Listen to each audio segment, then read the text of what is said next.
Hello, I'm doing a book review, and the book I want to review is World Without a Superman. Now, this collects all the issues of the Superman story arc, Funeral for a Friend, so I'm not really sure why the collection isn't called Funeral for a Friend. It especially gets confusing because I think later on there actually was a Superman story arc also called World Without a Superman. And this is actually a continuation of the Superman story arc, The Death of Superman, which was a pretty big deal at the time.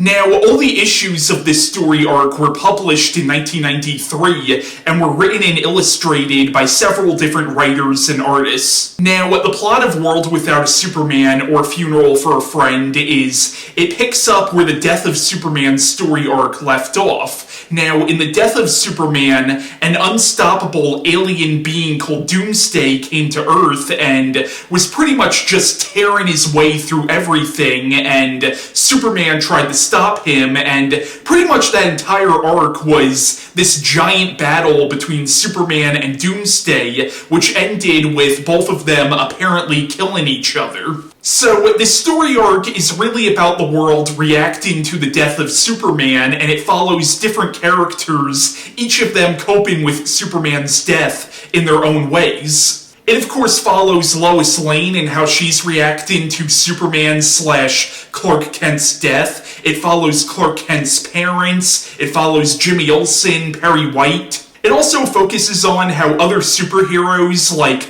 Supergirl, Batman, Wonder Woman, The Flash, the Green Lantern, and other members of the Justice League are dealing with Superman's death. It also focuses on how normal people are reacting to all of this. But the main antagonists of this story arc are this government-funded organization who do cloning, who are trying to get their hands on Superman's body. Now, I did enjoy this story arc overall, but for me the most compelling parts of this were all the stuff dealing with Jonathan and Martha Kent. Like, you felt so bad for them dealing with the death of their son, yet they can't tell anybody that Clark died, because if they did, that will basically give away that Clark was Superman. Like, you really do feel their grief and their anguish, and once again, I thought those were some of the best parts of this comic. Now, my absolute favorite part of this story arc was the final issue collected in here, which is called Life After Death, which was written by Jerry Ordway. I'm not sure if I'm saying his name right.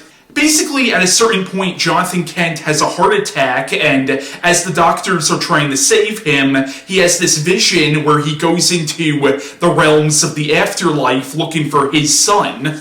Like, he has these visions where he's back in the Korean War, and then he ends up in hell, and the two demons he meets are actually demons from other DC comics, which leads me to believe that this might be more than a vision, like, perhaps Jonathan Kent actually did enter hell at this point.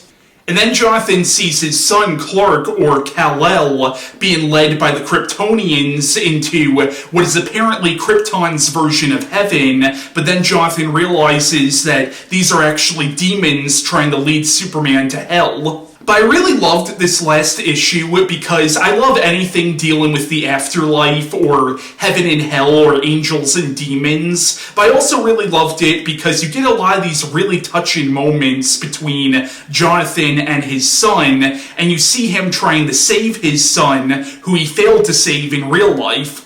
But yeah, that was my review on World Without a Superman or Funeral for a Friend, and bye.